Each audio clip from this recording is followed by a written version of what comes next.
Hymn 10.113, Indra, 10 verses. The heavens and the earth, accordant with all gods, encouraged graciously that vigorous might of his. When he came showing forth his majesty and power, he drank of soma juice and waxed exceeding strong. This majesty of his Vishnu extols and lauds, making the stock that gives the meat flow forth with might. When Indra Mangaban with those who followed him had smitten Vritra, he deserved the choice of gods. When bearing warlike weapons, fain to win thee praise, thou meetest Vritra, yea, the dragon for the fight.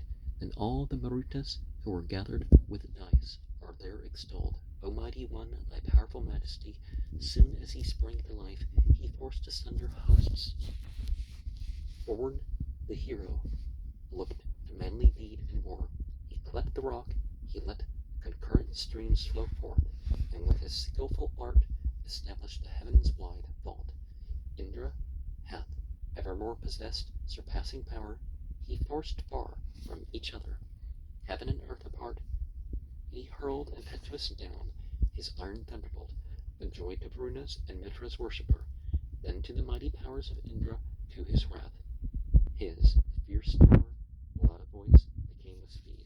What time the potent one rent Vritra with his strength, who held the waters back, whom darkness compassed round, even in the first of those heroic acts, which they who strove together came with might to execute. Deep darkness fell upon the slain, and Indra won by victory, the right of being first invoked. Then all the gods extolled, with eloquence, inspired by draughts of soma juice, by deeds of manly might, as Agme eats the dry food with his teeth. He ate Vritra, the dragon, maned by Indra's deadly dart. Proclaim his many friendships, meet with friendships, made with singers, with the skillful and eloquent. Indra, when he subdues Luni and Chimuri, lets to Japiti for his faithful spirit's sake, give riches manifold with noble horses, to be remembered while my songs address thee. May we by easy paths pass all our troubles. Find us this day a ford wide and extensive. And one of the things is that we saw previously that ultimate deity was the first with these wondrous qualities that you see in creation, the best of names, as Surah 7 in the Quran calls it. And we also get this idea here that ultimate deity was the first to be worshipped. Other ideas, religion came later. Hymn 10.114, the Devas, 10 verses. 2 perfect springs of heat pervade the threefold, and come from their delight is Matrastan, craving the milk of heaven. The gods are present.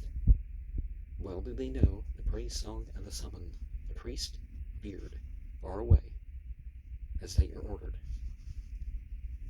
Serve the 3 Gurites, for well they know them.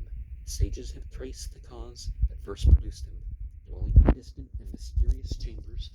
The youthful one, well-shaped, with 4 locks, braided, brightened with oil, puts on the ordinances. 2 birds of mighty power are seated near her, there where the deities receive their portion. One of these birds hath passed into the sea of air.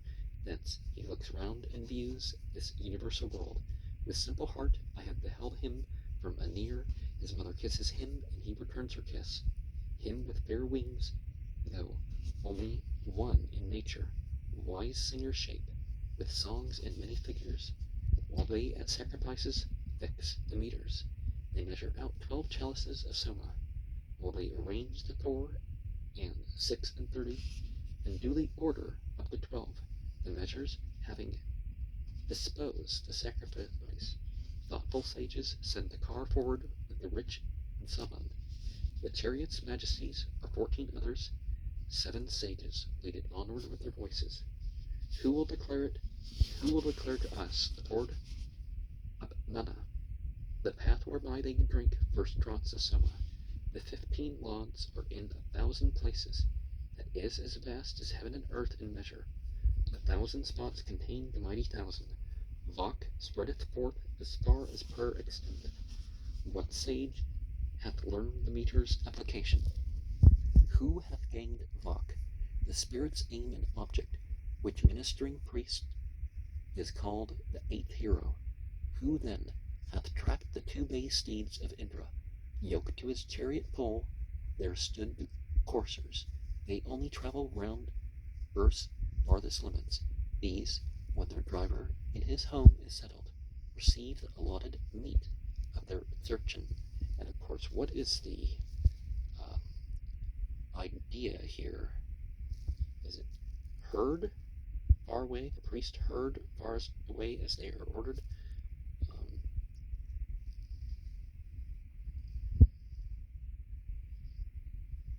Why 8 instead of 7 or some other number? Hymn 10.113, Agna, 9 verses.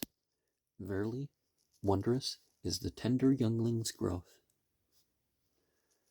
who never draweth nigh to drink his mother's milk, as soon as she who hath no udder bore him. He faring on his great errand suddenly grew strong. Then Agni was his name most active to bestow, gathering up the trees with his consuming tooth, skilled in fair sacrifice, armed with the storing tongue, impetuous as a bull that snorteth in the mead.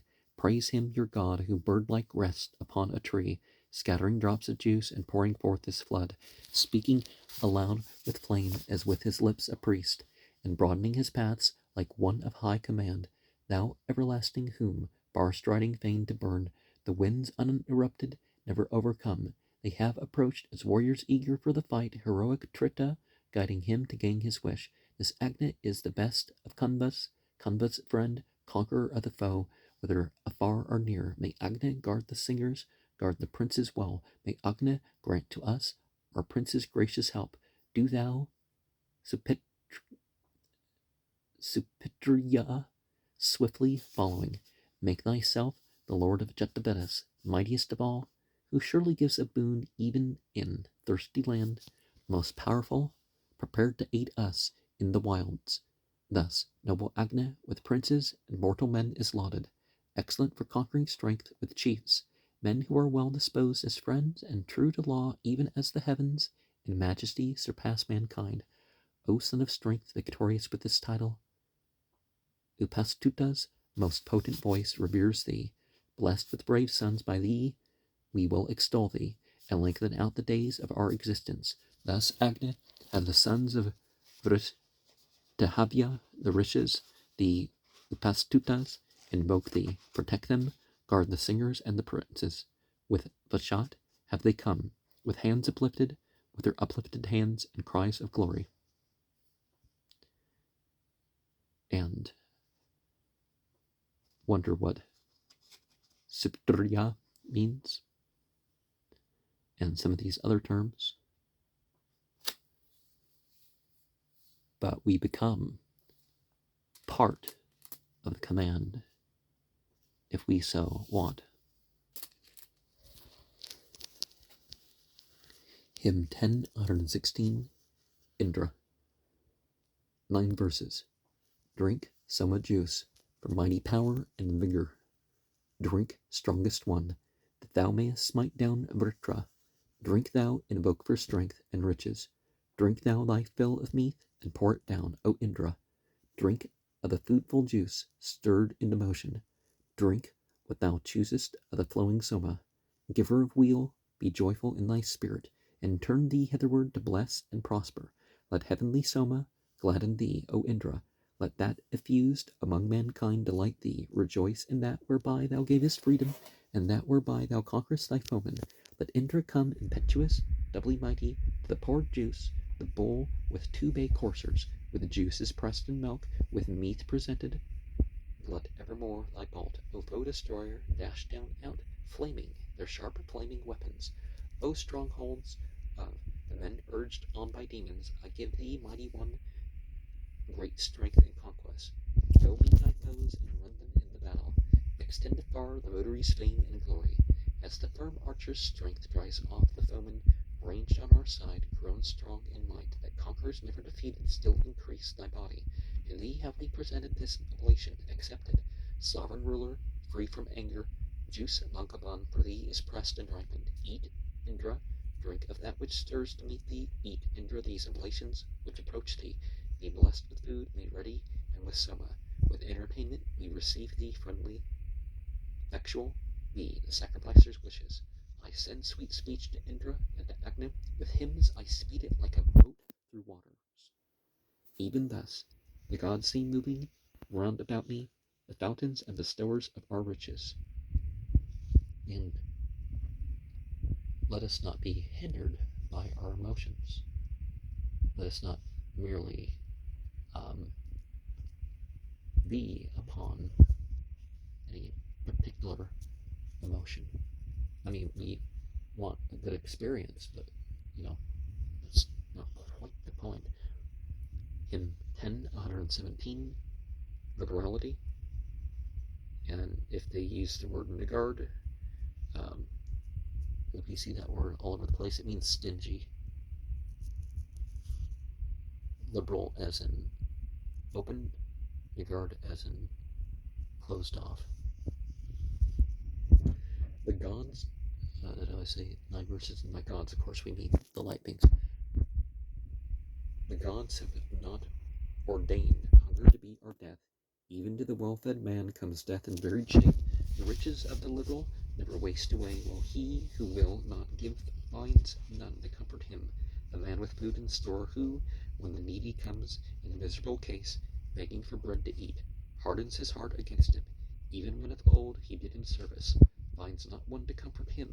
Bounteous is he who gives unto the beggar who comes to him in want of food and feeble. Success attends him in the shout of battle. He makes a friend of him in the future troubles. No friend is he who to his friend and comrade who comes imploring food will offer nothing. Let him depart. No home is that to rest in, and rather seek a stranger to support him. Let the rich satisfy the poor implorer and bend his eye upon a longer pathway. Riches come now to one, now to another, and like the wheels of cars are ever rolling. The foolish man wins food with fruitless labor. That food, I speak to truth, shall be his ruin. He feeds no trusty friend, no man to love him. All guilt is he who eats with no partaker. The plowshare plowing makes the food that feeds us, and with its feet cuts through the path it follows. Better the speaking than the silent Brahmin. The liberal friend outvalues him who gives not. He with 1 foot hath far outrun the biped, and the 2-footed catches the 3-footed.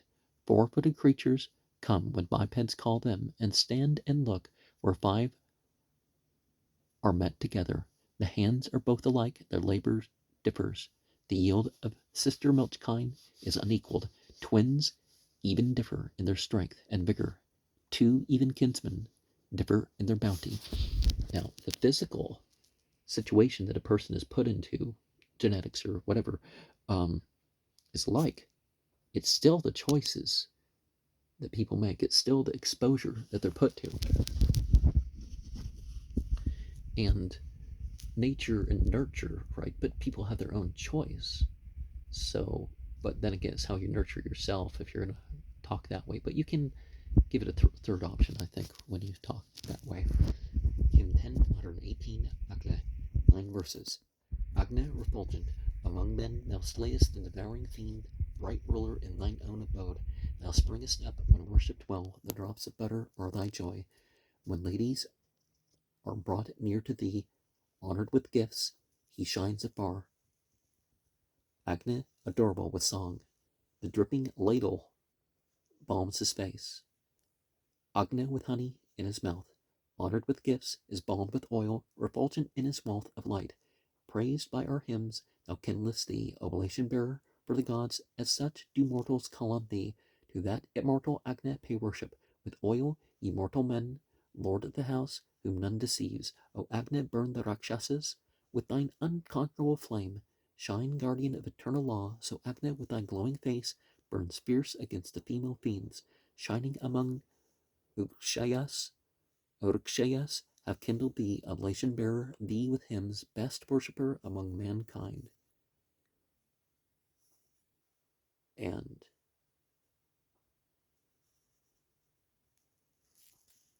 yeah, I would definitely think it meant ladles, but just like adorning sacrifices and bringing good food and stuff to that, you definitely want to provide well for the women as one can, or adorn that with good manners and stuff like that. Hymn 10, 119, Indra, 13 verses. Even this was my resolve, to win a cow, to win a steed. Have I not drunk of soma juice? Like violent gusts, when the draughts that I have drunk have lifted me, have I not drunk of soma juice? The draughts I drink have borne me up, as fleet-foot horses draw a car. Have I not drunk of soma juice? The hen hath reached me, like a cow who loathes to meet her darling calf. Have I not drunk of soma juice? As a right bends a chariot seat, so round my heart I bend the hymn. Have I not drunk of soma juice? Not as a mote within the eye count the 5 tribes of men with me. Have I not drunk of soma juice? The heavens and earth themselves have not grown equal to 1/2 of me. Have I not drunk of soma juice? I, in my grandeur, have surpassed the heavens and all the spacious earth. Have I not drunk of soma juice? Aha, the spacious earth will I deposit, either here or there. Have I not drunk of soma juice? In one short moment I will smite the earth in fury here or there. Have I not drunk of soma juice? One of my flanks is in the sky, I let the other trail below.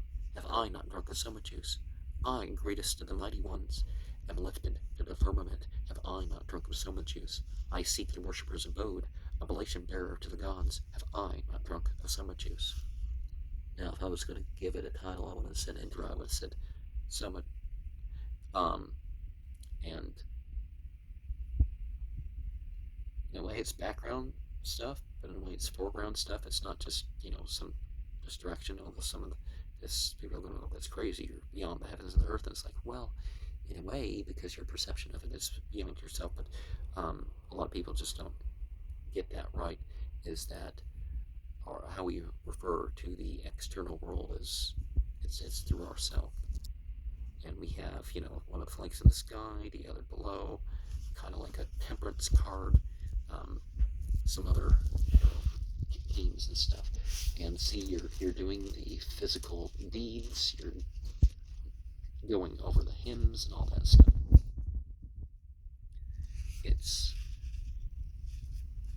And you can reach some of these states with a bit more, what you could say sanity, but then again, you get so sane that it seems crazy to other people. 9 verses. In all the worlds that was the best and highest, when sprang the mighty gods, the splendid valor, as soon as born he overcomes his foeman, he in whom all who lend him aid are joyful, grown mighty in his strength, with ample vigor, he as a foe strikes fear into the dasa, eager to win the breathing and the breathless. All sang thy praise at banquet and oblation. All concentrate on thee, their mental vigor. What time these, twice or thrice, are thine assistants. Blend what is sweeter than the sweet with sweetness. Win quickly with our meat, that meat in battle. Therefore, in thee too, thou who winnest riches at every banquet, are the sages joyful. With mightier power, bold God, extend thy firmness. Let not malignant yet to Thanos harm thee. Proudly we put our trust in thee in battles. When we behold great wealth, the prize of combat, I with my words impel thy weapons onward, and sharpen with thy prayer thy vital vigor, worthy of praises, any shaped, most skillful, most energetic, Aptya of the Aptyas, with his might destroys the 7 Danus, subduing many who were deemed his equals. Thou, in the house which thy protection guardeth, bestoweth wealth, the higher and the lower. Thou establishest the too much wandering mothers, and bring as many deeds to their completion. Berriedale, the foremost of light winners, repeats these holy prayers, this strength of Indra. He rules the great self-luminous fold of cattle, and all the doers of light hath he thrown open. Thus hath Berriedale, the great Thorvan, spoken to Indra as himself in person. The spotless sisters, they who are his mothers, with power exalt him and impel him onward. And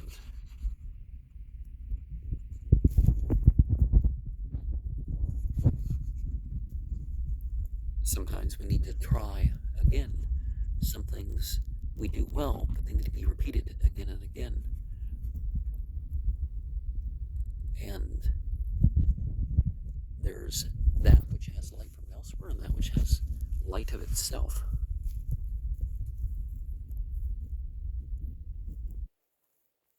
And let us address deity directly. Let's learn how to do that. Hymn 10.113 Ka, 10 verses. In the beginning rose Hiranyagarbha, born only Lord of all created beings. He fixed and holdeth up this earth and heaven. What God shall we adore with our oblation? Giver of vital breath, of power and vigor, whose commandments all the gods acknowledge. The Lord of death, whose shade is life immortal. What God shall we adore with our oblation? Who by his grandeur hath become sole ruler of all the moving world that breathes and slumbers. He who is Lord of men and Lord of cattle. What God shall we adore with our oblation? His through his might are these snow-covered mountains, and men call sea and Arasa his possession. His arms are these, his are these heavenly regions. What God shall we adore with our oblation? By him the heavens are strong and earth is steadfast. By him light's realm and sky vault are supported. By him the regions in mid-air were measured. What God shall we adore with our oblation? To him, supported by his help, to armies in battle look, while trembling in their spirit. When over them the risen sun is shining, what God shall we adore with our oblation? What time the mighty waters came, containing the universal germ, producing Agni, thence sprang the God's one spirit into being. What God shall we adore with our oblation? He in his might surveyed the floods, containing productive force and generating worship. He is the God of gods, and none besides him. What God shall we adore with our oblation? Never may he harm us, who is earth's begetter, nor he whose laws are sure, the heaven's creator. He who brought forth the great and lucid waters. What God shall we adore with our oblation?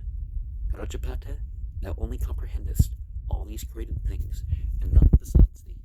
Grant us our heart's desire when we invoke thee. May we have store of riches and possession. These 10 verses, trembling in their spirit. There's the sensual, there's the emotional, there's the psychiatric high of worship. And there's a spiritual side. Oh, I know that's in spiritual context, but there's something even further, or behind that, or however you're going to phrase that. In 10.122, Agni, 8 verses. I praise the God of wondrous might, like Indra, the lovely, pleasant guest, whom all must welcome. May Agni, priest and master of the household, give hero strength and all-sustaining riches. O Agni, graciously accept this song of mine, thou passing wise, who knowest every ordinance, enwrapped in holy oil. Further the course of prayer the gods bestow according to thy holy law, immortal, wandering round the 7 stations. Give a liberal giver to the pious worshipper, wealth Agni with brave sons and ready for his use. Welcome the man who comes with fuel unto thee. The 7 who bring oblations worship thee. The strong, the first, the great chief priest, and thine a sacrifice, the oil-anointed bull. Agni who hears, who sends as God, full hero strength to him who freely gives. First messenger art thou, meet for election. Drink thou thy fill, invited to thee Amrita. The Marutas in Gauri's house adorned thee with lawns. The Purgus gave thee light and glory, milking the teeming cow for all-sustaining food. O wise one, for the worship-loving worshipper, thou Agni, dropping in oil, thrice lightning works of law, showest thy wisdom, circling home and sacrifice. They who at flushing of this dawn, appointed thee for their messenger. These men have paid thee reverence. God strengthened thee for work that must be glorified. Agni, while they made butter pure for sacrifice, arrangers in our synons, Agni, while they sang Vashishta's sons, have called thee down, the potent one. Maintain the growth of wealth with men who sacrifice. Ye gods, preserve us with your blessings evermore. We have this sort of pair thing going on. If something goes out, something goes in. And we take part in that. And we realize that the fact that we have certain opportunities for worship, ritualized or otherwise, are just, otherwise including dedicating our consciousness and things that secular people do too. Of course, secular people have their rituals. Where do you think the Oscars and all that came from? Although maybe the people who run that aren't doing it on a secular basis. Hymn 10.123, Vena, 8 verses. See Vena, born in light, hath driven hither on chariot of the air. The calves of Presne, singers with hymns, caress him as an infant there, where the waters and the sunlight mingle. Vena draws up his way from out the ocean. Mist-born, the fair one's back is made apparent. Brightly he shone aloft on Order's summit.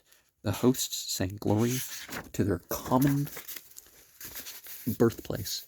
Full many, lowing to their joint possession, dwelling together, stood the darlings' mothers.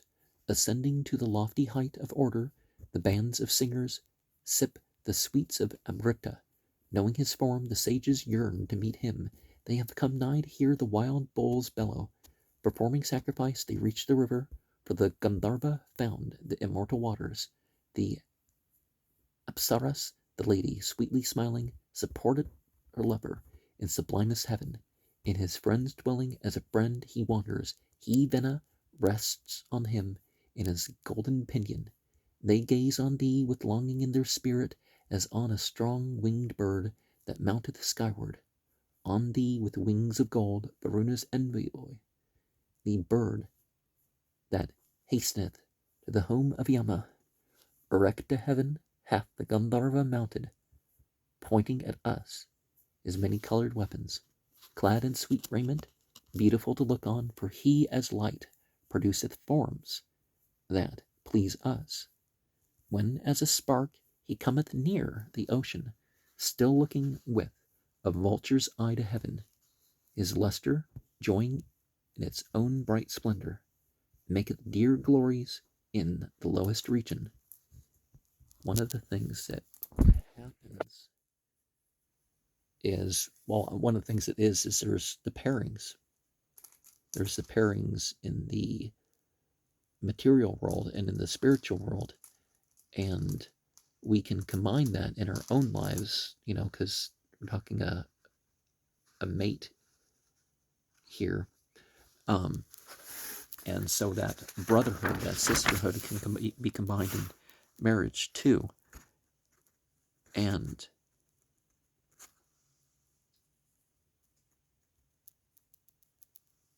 not sure exactly what Vena means, but obviously, since they're talking about the waters and the beyond and all that stuff, there's more than just the focal point for the order.